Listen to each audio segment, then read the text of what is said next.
Welcome back to the Forthright Gaming Podcast, making gaming content for gamers by gamers. Please remember to like and subscribe so you don't miss out on our shows. This is your host, Ian. This week I'm here again with David, and we're going to be talking about the Dead Space series and what makes it such an iconic and cornerstone piece of gaming culture. Now, there's three main console titles to this franchise, several spin-off titles, and related media, including a prequel comic and an animated film. Dead Space itself was nominated for multiple awards in things for like lighting, sound, camera direction, direction, game cinema in both 2008 and 2009. It was nominated and won a bunch of these awards. This game strictly falls into definitely the horror genre. It came out on PS3, Xbox 360, and PC on October 13th, 2008. October 20th on PC, and I think there was a little bit of difference on dates with Europe and Australia as well. But basically, the game came out October 2008 for everybody. Now, David, you're being the horror aficionado that you are. What made you want to get this game when you heard of it? So I got into a little late into Dead Space 1's lifespan. People were comparing it to BioShock. And so when I saw the opening sequence of Dead Space, I was like, wow, this is very good. I was hooked on this horror house presentation taking place instead of a haunted mansion. It took place on a spaceship, right? The Ishimura. And it really had... The presentation of its atmosphere was similar to things like Event Horizon, John Carpenter's The Thing, and Aliens, except instead of xenomorphs and the badass Ripley, you have necromorphs and the engineer Isaac. And you'd also see things, like hallucinatory, just like in the Event Horizon that the characters would have in that film. The necromorph transformations were very creepy and similar to the way they do it in The Thing, which really is a compliment in and of itself.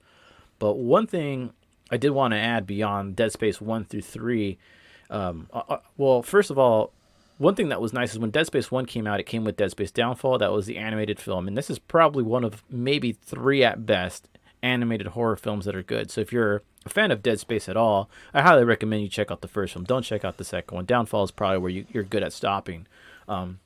But the Ishimura narrative and the Ishimura lore, I think, is very rich from a horror perspective. And that's why I really like Dead Space Extraction, which was a light gun game that came out on the Wii and PS3 exclusively, because the Xbox didn't have any light guns, right?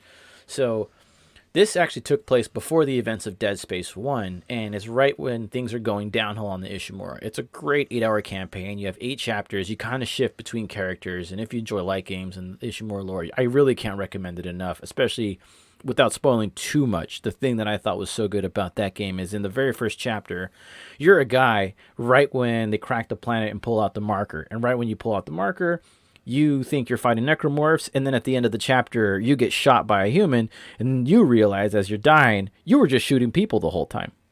So there's a lot of things that the Dead Space series does on all of these games that's very unique, and all the Dead Space games are really great examples of horror gaming, and that was more than enough to pull me into it.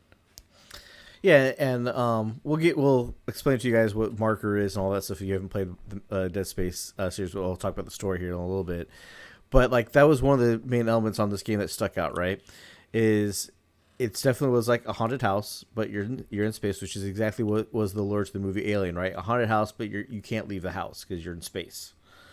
All right, and it's full of monsters that want to kill you. The other thing was that you're not this badass trained soldier marine ready to go and kick ass, right? You're an engineer. You fix machines. That's what you do. And they did a very good job of pushing that concept through and making it be like making your weapons be clearly things that you would use in your job that just happen to have a deadly side effect. Much like how if you're a construction worker or a carpenter, you have a nail gun. Yes, it's a tool for what you're working, but if you shoot a nail at somebody, it's also now a deadly weapon. It's very much that the main character has an energy beam cutter that he uses for his work, but it also happens to cut off limbs very well too if you shoot it at people, which brings you into some other new dynamics of it. Now for me, like the big thing was with this game, and for most games I buy, I can get sold on a game just by a game trailer. I think the trailer I saw for this one was the Twinkle Twinkle Little Star trailer, which had a little creepy girl singing Twinkle Twinkle Little Star really slowly as it flashed images of this horrific murders and things happening on the spaceship that you end up going to. The big kicker here, though, is that prior to Dead Space, the horror genre in video games was limited to like maybe supernatural ghost, maybe an alien invasion, or mainly zombies with the Resident Evil series. Resident Evil was like, here is video game horror. This came out before you had Amnesia, before you had Outlast, or any of these other games that have touched on just about every aspect of horror. This game did not only just deliver on, hey, here's a creepy monster, but here's some psychological horror, like you said in the Extraction game, where like, hey, you're actually killing people the whole time when you thought you're killing monsters because your guy's gone crazy. And this game touches a lot on the psychological aspects of it, as well as like some jump scares, but mainly on the atmosphere of what horror is, and gave it to us without giving us a slow, shambling zombie like Resident Evil did. So we'll start here with the first game, Dead Space 1. Now, as I said, this game came out for the 360 and PS3. Now, the basic story of the universe that it sets up is that most sci-fi games or sci-fi movies, where you're in a universe where obviously fossil fuels and minerals are things that humanity needs, and we've gone from just they've taken the concept of strip mining and taken it to a new level where they call it now planet cracking, where basically they take a giant spaceship, have people on the ground set up enough deep explosives and whatnot, and they basically pop out a big chunk of the planet to carry it off to a mining facility to break it down for its minerals, right?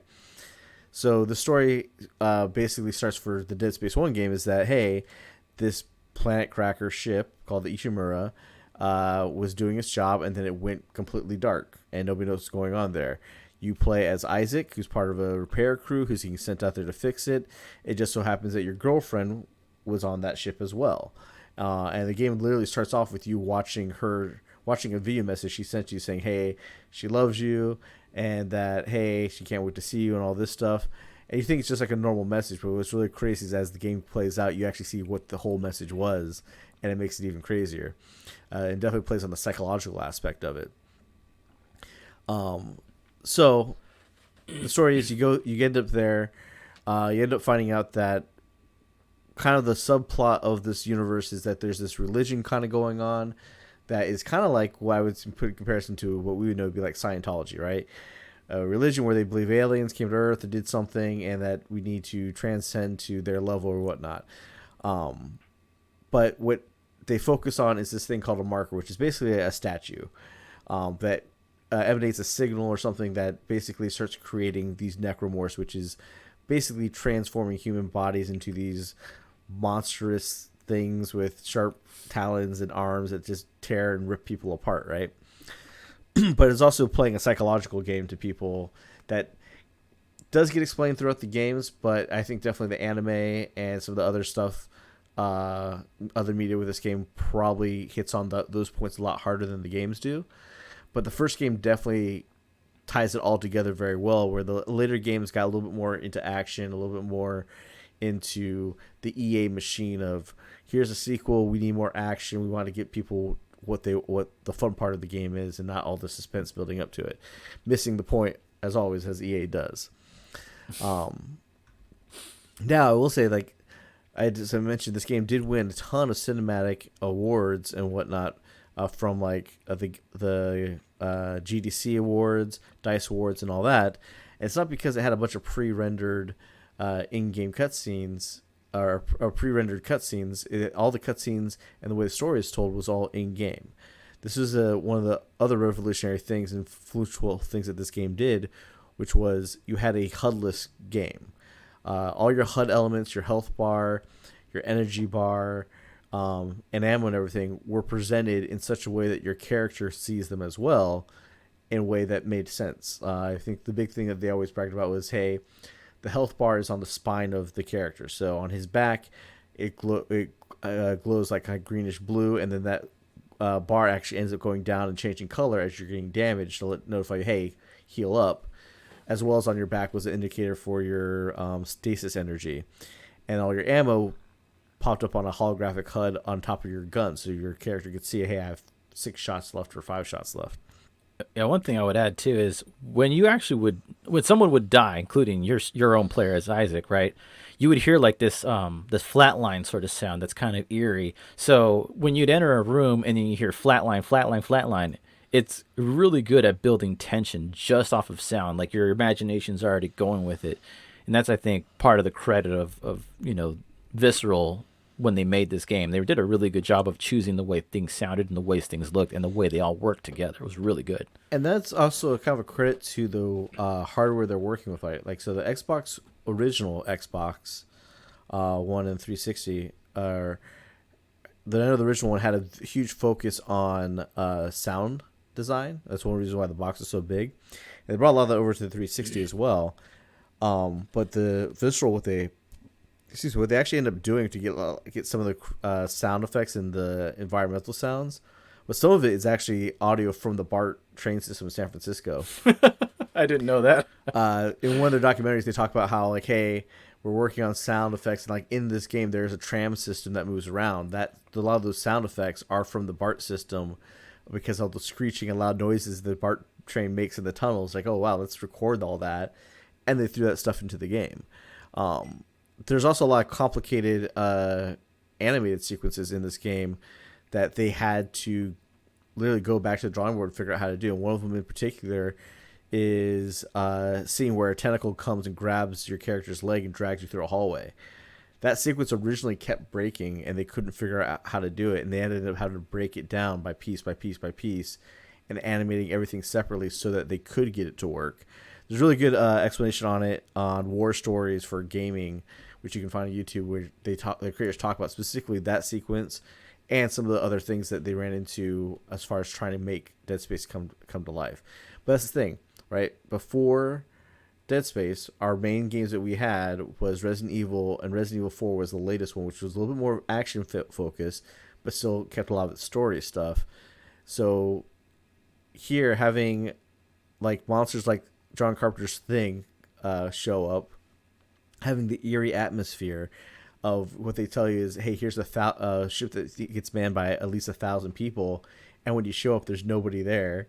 And not to mention, when you show up, your ship is trashed and ends up in the first chapter getting destroyed, and now you're stuck on the Ishimura, having to basically repair the ship, survive, and then find a way to get out of there, and also find out where the hell everyone else is.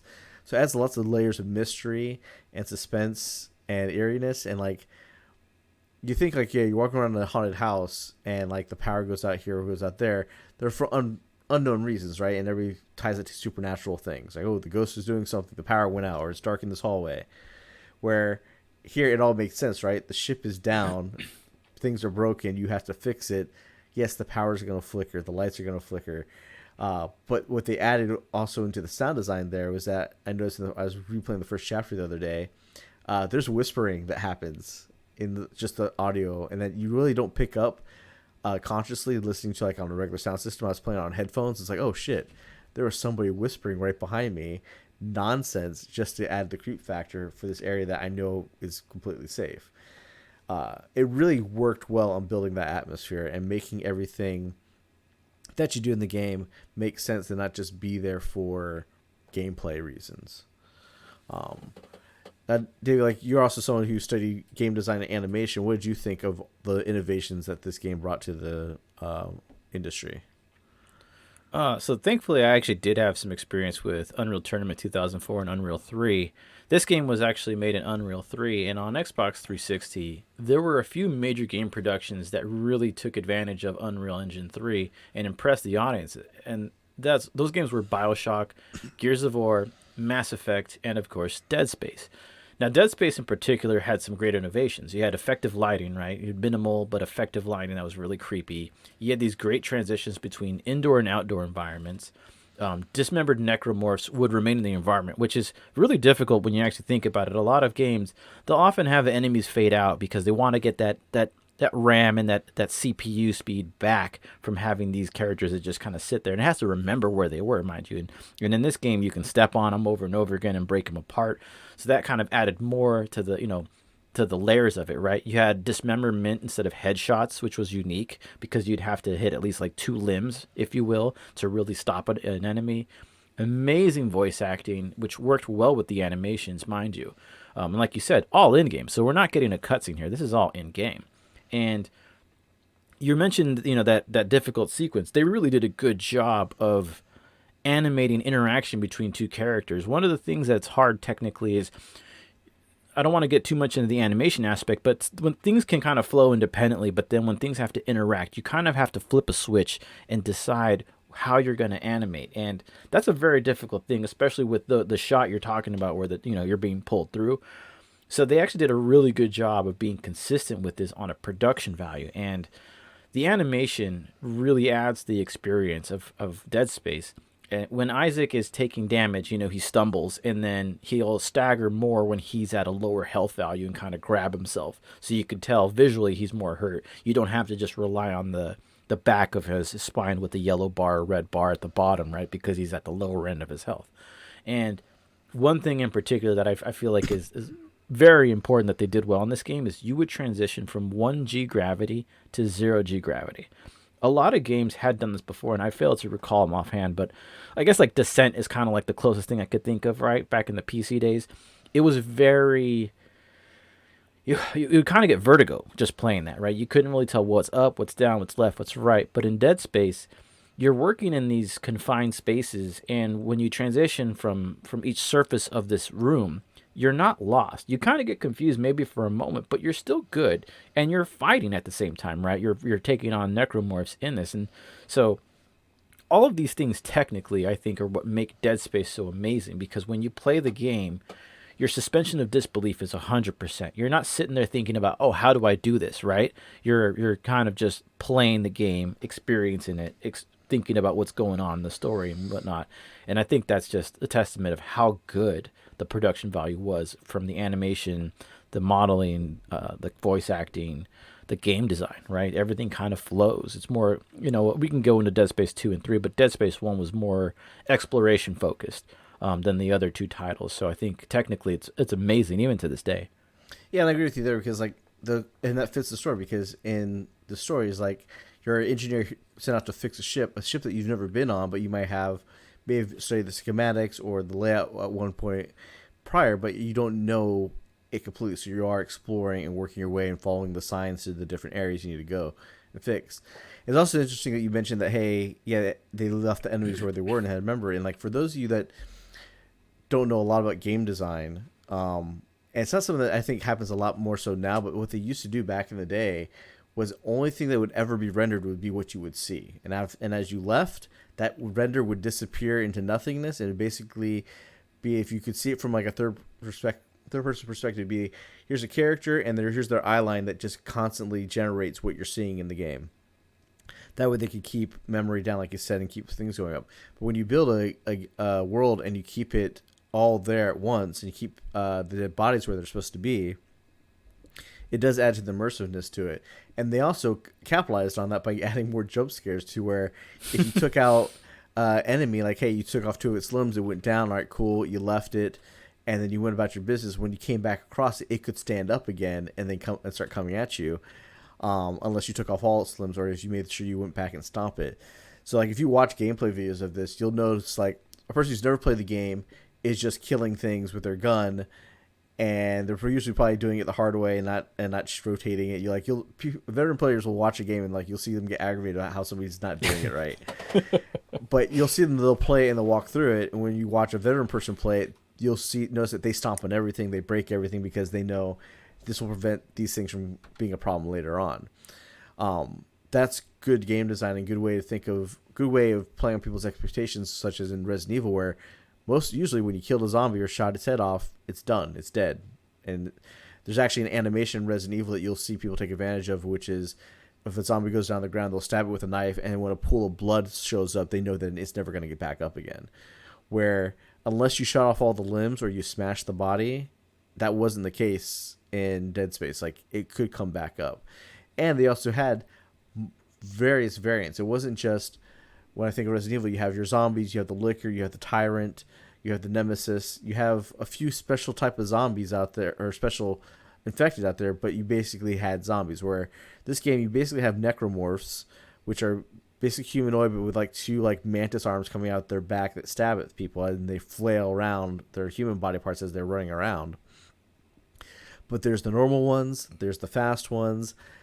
Because this is a giant spaceship that has 1,000 people on there. Of course, there's a infirmary and a nursery for people who are having babies, right? So now there's little creepy zombie-looking baby things with things growing out their back shooting at you.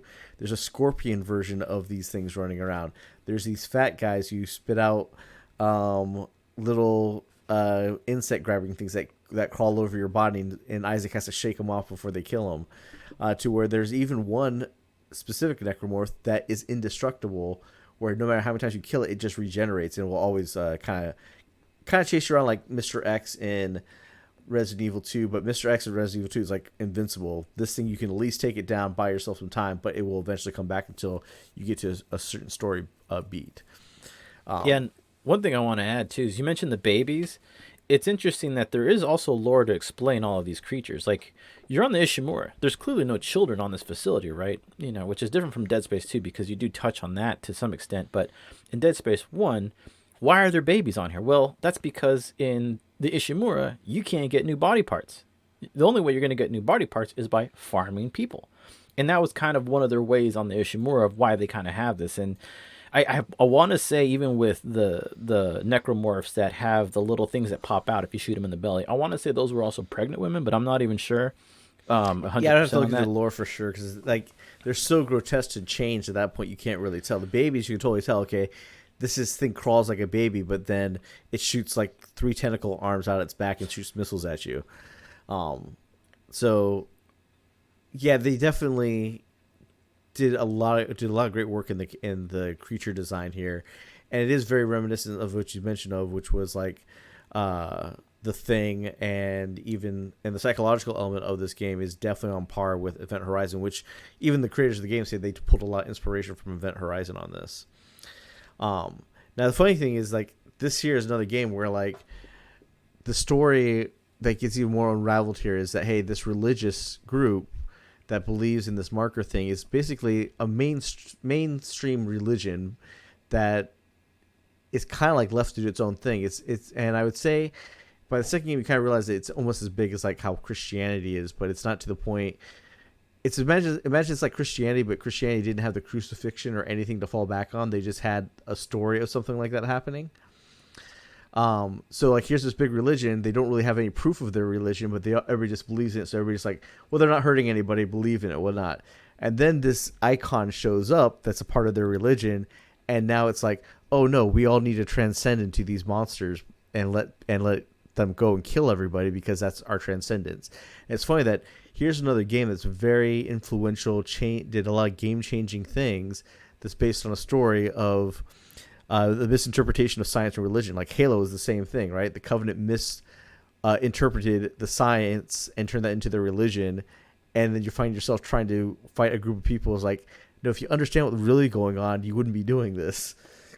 Yeah, and one thing that I think is worth adding is, in the Dead Space universe, Isaac is kind of like a prophet to them, right? Because, you know, I'll be honest, we're going to have to go into some spoilers here because we're going to talk about the sequels, which kind of frame some stuff from the first game. But the Unitologists, which are the group behind this religion, Isaac helped build the markers. So to them, he's almost like a prophet to them, because it's like, well, you can't kill Isaac. He's helped us, right? He doesn't have a memory of working on these markers, but he helped build it. And that's kind of the whole point of the first game, is he's there to help his girlfriend, Nicole. He sees her a few times. She even helps him. And when he finally gets out, you know, the Unitologist lady tells him at the end, you know, did you ever watch the end of that video? We should watch the end. Here, I'll show it to you. And then she shows him the end of the video where she, you know, she does, like you said, she does the goodbye, and then she, you know, takes some sort of injection to kind of end her life right then and there. And, you know, Isaac has to suddenly, after going through all this and seeing her for the game, like, I want to say they kind of show her in the last third of the game. Yeah, like she shows up to like help him out. Like, there's some sequences in Dead Space where he sees Nicole, his girlfriend, and she's like, hey, you need to hit this in order to get this thing back working. I'll do it on my side or something. so you have that concept like, okay, she's alive, we're working together, trying to get to her, but you never seem to ever be able to get to her, and that's because, as you kind of just mentioned, the twist at the end, that basically she's dead this entire time, and you have actually been kind of going a little bit crazy while having to handle all this. And that's kind of like what I really liked about Dead Space 2, where Dead Space 1 is this really good universe building story that's like, all right, here's this universe, it's easy to understand, here's this problem that's happening, here's the characters at play, and everything's unfolding the way you would expect it to unfold, and people are reacting the way they would react. Because beginning of Dead Space 1, as soon as shit hits the fan, they're like, no, we need to get the fuck out of here, dude, we shouldn't stay here. And then, unfortunately, your one getaway ship falls away and basically is out of commission. So now you're stuck on trying to find a way out off Ishimura with what Ishimura has at its disposal. Whereas like action games, we were like, oh, all right, well, we're stuck here. Fuck this. Let's go kill all the aliens. It's like, no, they know they're outnumbered. They know they're not prepared for this, and they want the hell out. Now, Dead Space 2, when that came out, all right, Dead Space 1 doesn't necessarily end on a cliffhanger. It ends with you seeing Isaac stopping the, I wouldn't want to really call it infection, but stopping this outbreak of these necromorph beings and these monsters coming up from this planet at the end of that first game. And the second game starts right smack with, hey, he's in an insane asylum, he's in a straitjacket, and he's getting a therapy session because what he saw and did in the first game literally broke his mind. Like, realizing that he was hallucinating about his girlfriend, that she actually was dead already, that all this stuff was happening. They literally locked him up in an insane asylum. This is where it comes to where you're talking about he helped him make the markers, right? Because of his experience, he had ingrained in his head how to make this artifact that was basically lost on the Ishimura that creates the necromorphs and starts the transcendence that the Utologist would believe in, right? Don't forget, part of the reason why he didn't remember the end of that video too was when they kind of allude to this, but they don't show it to you. But at the end of Dead Space 1, because he built the marker had already infected his mind, which is why in Dead Space 1, he's already having these hallucinations from the get-go. And that's why at the end of the first game, he has to come to the realization of he doesn't know now what is or isn't real. Now in Dead Space 2, I don't want to cut you off too much, but I think what's interesting is the reason why he's in the insane asylum is they're trying to prevent that part of his infected mind from spreading to the rest of his mind so that his whole mind doesn't get lost. And that's the thing is that, like I said, they don't tell you that. So you just wake up as, all right, I'm Isaac. I'm in this insane asylum. They're asking me about what happened on the Ishimura as if they don't believe me, believe my story. And in that game, basically, I think the goal they did there is like, okay, cool. Dead Space 1 was a great horror game. It redefined horror for video games. Let's take that and turn it up to 11.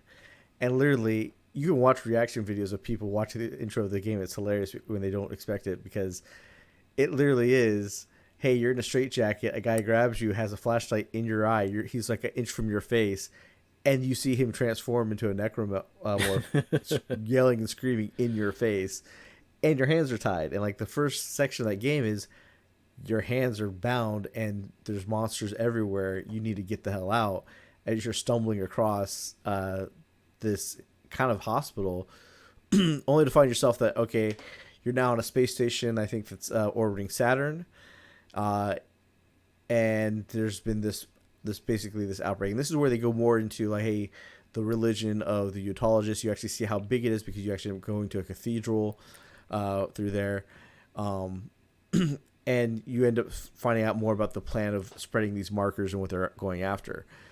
Now, I'd say like the story of the second game is decent and whatnot, but the hallmark of this franchise is really the first game, because by the time we're done with the second game and you learn more about the religious factions and whatnot, and we get to the third game has just gone, all right, what do people like about horror games? They like the feeling of empowerment, which is, by the end of these games, you have the right weapons, you have the power, and you're not afraid of the monsters anymore. You've overcome that, and you're going to kill them all and win the day, right? That's literally what the Resident Evil formula is, right? They start you off with very weak weapons, and then by the end of it, you have a rocket launcher or super powerful shotgun, right? So you feel empowered to go out and fight the evil. So I think with EA probably told them like, hey, people like the action part. Let's do more action. So Dead Space 3, I would say the story is kind of meh in that whole thing anyway, to the point where it's like you're there to kill monsters. So they basically set you up to kill monsters. So I definitely say Dead Space 1 is the one you want to play. Dead Space 2 gives you more information about the universe and definitely kicks up the horror and the tension. The big things, like I already mentioned, was the opening of that game is crazy. There's another sequence in that game that's really high tension called the eye poke scene. And if you play it, I'll let you just play through that. That is intense. It's a hard sequence to get through, or you can just watch other people play it on YouTube. It is honestly hilarious to watch people play that, and the stress that one scene causes everybody. It's a hard thing to make somebody play interactive art and get an emotion out of them, and Dead Space does just that. It gets a reaction out of everybody who plays it, not just like, oh cool, that's a cheap jump scare. Like the scares here aren't cheap. They're actually genuine, and because they fill you with the suspense of the environment. Now the other thing I kind of want to talk about a little bit here was that not just with the story, but as we kind of talked about on the different like lighting and voice acting and everything, the importance of that like HUDless game, right? Because it's not just your health meters or your energy meters or your inventory. They built everything to be a system that your character is also interacting with, to even when it's giving you help, like, hey, which way do I need to go? All right, you'll put down a light beam that'll show you which way to go.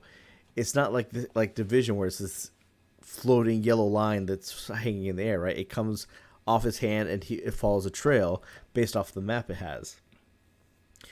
It brings the immersive in so much more. And the sad thing is that a lot of games don't attack that the same way anymore. Where like I think Ghostbusters is probably the only other game that's gone completely HUDless. We're putting all the information on the character itself as far as what weapons you're using and all that. Other games have attacked in different ways, where like we talked about an old game called Breakdown that's on the original Xbox. That's a game where you play probably 2/3 of the game with a HUD, and then at the last third you realize what you were playing was a simulation, and they take the HUD away from you without even telling you. You just notice, oh, I don't have a health bar anymore, I don't have an energy bar anymore, the screen is completely clear, and because you're supposed to be in the real world. Division tries to doesn't really explain it to you, but they kind of show you that, hey, they have contact lenses that are tied to their watches that give them the AR, but it doesn't explain like the third person view in that aspect either, though, right? So some games are trying to touch on that, but I think the example to follow is Dead Space. Like they really thought out how to keep all the game elements out of it so you were just completely immersed. And it's very few games nowadays that get you that immersed into their universe. Yeah, and I know the next title we're going to go into is Dead Space 3, but one thing that's definitely worth mentioning is they really tried to cram in as much as they could in this game, right? Originally, the first Dead Space was supposed to be co-op at the end. They were considering that in development, but the story just didn't work out for them to put it in. Dead Space 2 was already being discussed as a co-op game between Isaac and Ellie, who's, the lady that's with him, right, in the second game, right? But it was abandoned for the competitive multiplayer, which we've talked about a little bit. And in many ways, I feel like the competitive multiplayer really isn't worth going back to personally. But, I mean, if you're a fan and you just kind of want to have that necromorph human combat, sure, go for it, right? I would kind of compare it to more of a Splinter Cell Pandora Tomorrow than, let's say, a Left 4 Dead. But then this time around, they obviously thought of co-op from the start, Yeah, and it's good that you mentioned the multiplayer from Dead Space 2, because that was the other big aspect was the multiplayer, which went back to exactly what you said, kind of a asymmetrical multiplayer where the two teams weren't just trying to kill each other. One team had an objective, the other team had to stop them. Now Splinter Cell probably pulled that off the best the first time, and then we've kind of improved on it nowadays with like Dead by Daylight and whatnot. The multiplayer here ended up being very chaotic because the necromorphs are very fragile. So you just constantly die over and over again. But you got that good satisfaction whenever you got a good kill on an engineer because they rip their bodies apart, basically. So, like, the death animations were very well done in all these games. But the main meat of it was the story. And the kind of funny thing here is, if you look at this entire franchise, you go through you'll see the different eras of EA, right? So Dead Space 1 came out when EA was pushing for, we need new IPs, need new IPs. By the time Dead Space 3 came out, everybody is done trying to come up with new IPs. They just want a successful sequel, successful sequel, successful sequel. That's why I say, like, Dead Space 1 sets up a really good story for what it's encapsulated in. Dead Space 2 expands on that universe. Dead Space 3, I feel like, doesn't do much for a story, and it's just more action and shooting monster stuff, and giving you the option of having co-op all the way through the game, which that's the fun part of playing it, is with somebody else, because to try and still keep a little bit of element of that psychological horror in the story is that when you do play as co-op, each character that's playing the game has different hallucinations and experiences different things that the other player can't see. So there'll be times where I'll stop dead in my tracks because I'm looking at something happening, and David will be off doing something else. Like, hey, what happened to you? He's like, oh, you didn't see that? Like, this shit started happening. You don't experience, because Isaac's not the character I'm playing, or Isaac is experiencing something that only Isaac's going to experience and not this other character that's with him. Which kind of added a good element of that, making it fun to play with other people. But ultimately, the story kind of just, again, falls on a cliffhanger and not like a very good happy ending type of thing. So it's kind of like you see more monsters and more creative design, and you take in more of the gameplay action aspect of it in 3 than you worry about the environment and the thrilling and suspense part of it. Yeah, I would say a good comparison is Resident Evil 5, right? It wasn't as horror, more action. Same thing kind of applies here. More action, less horror. Carver definitely seems to hallucinate more than Isaac. There's many sequences where you do have to fight waves of enemies, and the other person's just like, what are you doing? You're just standing there. And if you don't get through that wave, this imaginary wave, it's game over, and then you have to go back again, which is always fun to kind of explain to your buddy. I had to explain that to our good friend Chris when it happened to me. I eventually just had to use Xbox Game DVR to kind of show him, look, this is what's killing me every time. Because he's like, what are you doing? Why is this happening to us? It's really funny just having that experience. I actually can't think of any other game off the top of my head that really does that to both players. It's really entertaining when you actually have to play it. So if you have a way to play it, I highly recommend it. It is a 360 title, so you do need gold to play it. And you can also get it off of Steam and Origins, but either way on PC, you do need an Origins account. So bear in mind, there are some difficulties with the Origins side if you do want to do the co-op on Dead Space 3. Yeah, if you have an Xbox, though, it's backwards compatible. It's part of Game Pass now with how EA Play is tied into that. So you can now play it on Xbox and have a very easy way of connecting with another player. But you'll notice is, like, a lot of these games, and even games today, when they're making sequels to them, that they've stopped thinking about story and about what made the franchise great, and they start thinking about what's the new hitch thing that everybody likes. People like crafting. Let's put crafting into it. So Dead Space 3 has a crafting element, which is okay, but it's like, honestly, when I got to the point where I was able to build the weapon I wanted, I didn't need to craft anything else. Again, it's like, cool, I got the ultimate weapon that I need to take anything down. I got like I have a weapon for close up, a weapon for range. That's all I need, and I walk the rest of the game destroying everything, and then you end up with stockpiles of crafting material that you never need. But those are elements that they try to put in there because people like crafting, people like switching out components on guns and stuff like that. So let's give them that ability. Whereas if it was just like the first one, where it's like, hey, you found this gun, hey, you found this tool, you found this, like, that works better for me than having to build stuff. Like, I know a lot of people nowadays, they love survival games, they love crafting systems, but it's like, the less spreadsheets I have to deal with, the less inventory I have to manage, the better. Because in real life, you're not sitting there going through your backpack, organizing all your shit every 20 minutes, because you just keep picking up garbage everywhere you go. You're trying to progress a story or a motivation. It really did feel like it was there to slow the gameplay, because even when in co-op, you're like, all right, hold on, let me go on the workbench, and then okay, let me go on the workbench, and you're like, all right, hold on, I'll just chill. It doesn't. It's the musical term I use this often when I talk about games, but staccato, right? You're familiar with music, and staccato is kind of like You hit the note and then there's silence. You hit the note and there's silence. It's like bap bap bap bap. That doesn't really work in video games. It doesn't work to just go and then stop, go and then stop. And I think that's part of some of the issues I even had with Dead Space 3 is it didn't help me to kind of be on this roll. And then I'm like, oh wait, because one thing that's worth mentioning in Dead Space 3 is you have to level up your guns, you have to level up your armor. Because I've read online, we didn't have this problem, but I've read online that a lot of players were complaining about how they got to the end of the game and they couldn't beat it. And it was because they didn't level anything up. You didn't really have to worry about that stuff as much in Dead Space 1 and 2, but in Dead Space 3, you definitely have to level stuff up. Otherwise, you're going to have a miserable end to the game. And that's the thing is that with these games, like, and that's one reason why a lot of our podcasts have been about older titles, right? Because these older titles have influenced where we are today, and understanding that shows you the different mentality of the game industry. Back in the day, there was a point where EA was all about making new IPs and trying things new. Nowadays, we're in the sequelitis issues that the movie industry is in, where everybody's afraid of coming up with a new idea because if it fails, and you lose money. And you can't recoup that by making another shitty sequel to a shitty game, right? Nobody's gonna buy the sequel. Nobody's buying Anthem 2 because Anthem 1 was shit, right? So game design was done a lot different, and that's why I like talking about this. It's like one of the things that that we haven't talked about yet, but across all the Dead Space games, and this started with the first one, is that there's a hard mode, right? Well, the hard mode didn't just amp up the durability of the enemies and lessen the ammo you found. It reduced your saves.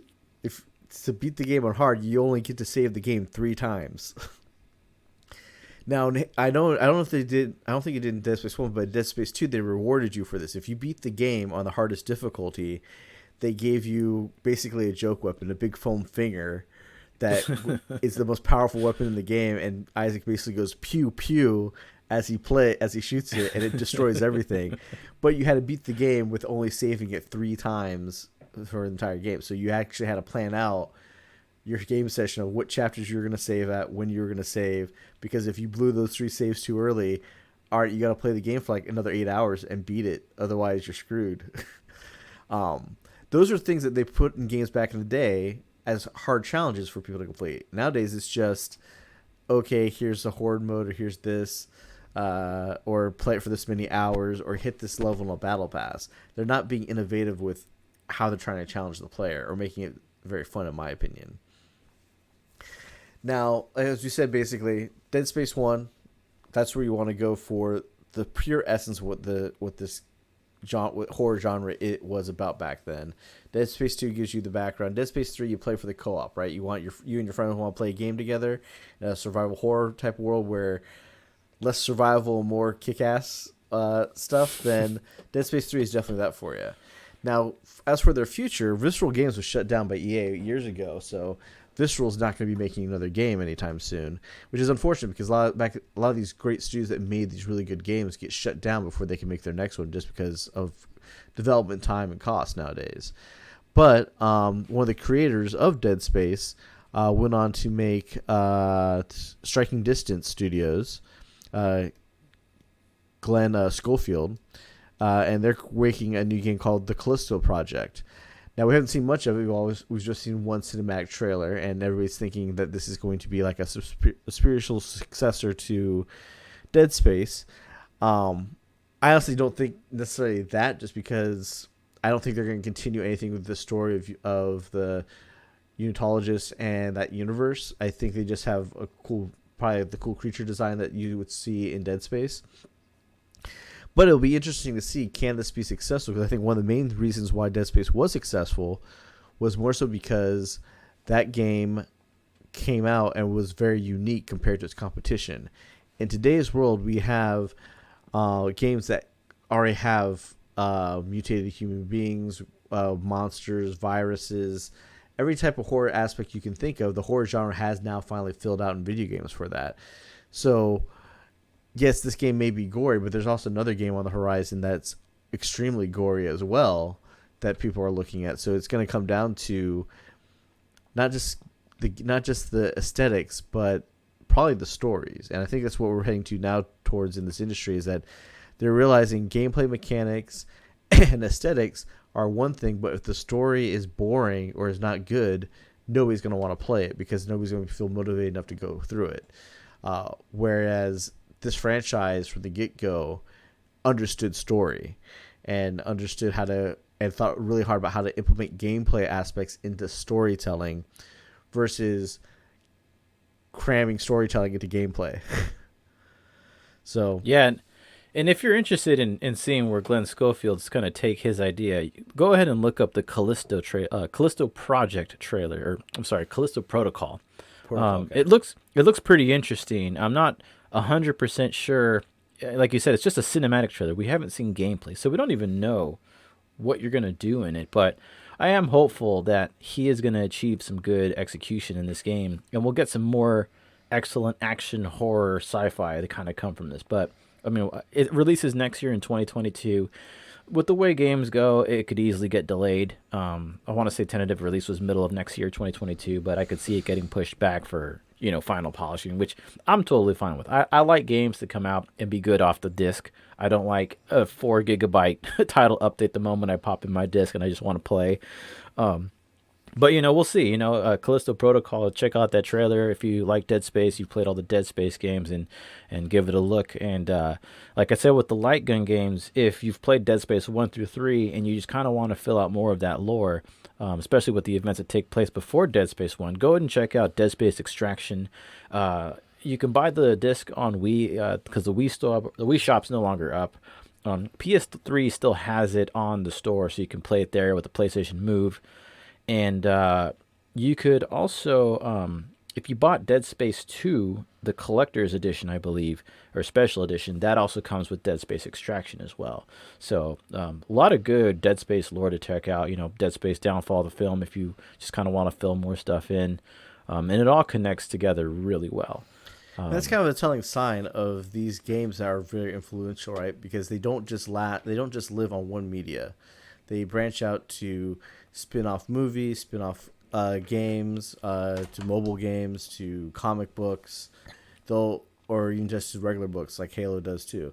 So you'll see that as a trend. Like a lot of the games we'll talk about when we're talking about them being major influencers, you'll see that there's media of them or of that universe being created in other places as well. And I think that's probably a good telltale sign that, hey, somebody's kind of struck lightning with that and caught lightning in a bottle with an idea. Whereas nowadays, people aren't telling you in-depth stories about PUBG or Fortnite, right? They're making gimmicky merchandise off of it, not, hey, here's more lore about this world. No, because there is no lore. They fucking copied someone else's game mechanic and just sold it for everyone else, right? But that's another story, and I don't know if we'll ever have a podcast about Fortnite because I despise that game to its end. But maybe eventually I'll find somebody who wants to talk about that or something. But that's our show this week. Thank you guys for all listening. Dead Space has definitely left its mark on the industry, as we've explained here. So let us know in the comments, like, what are your favorite Dead Space moments, or if you're going to play it for the first time, let us know what you think about it. Or if you think our take is completely wrong and you love Dead Space 3 and you think Dead Space 3 is amazing, please let us know about it. We're happy to hear from you. You can find us on Facebook and, of course, on our webpage, forthrightgaming.com. You'll find our reviews and our other content there too, so please check that out. And as always, please like and subscribe, and we'll see you next time. Bye. Have a good one.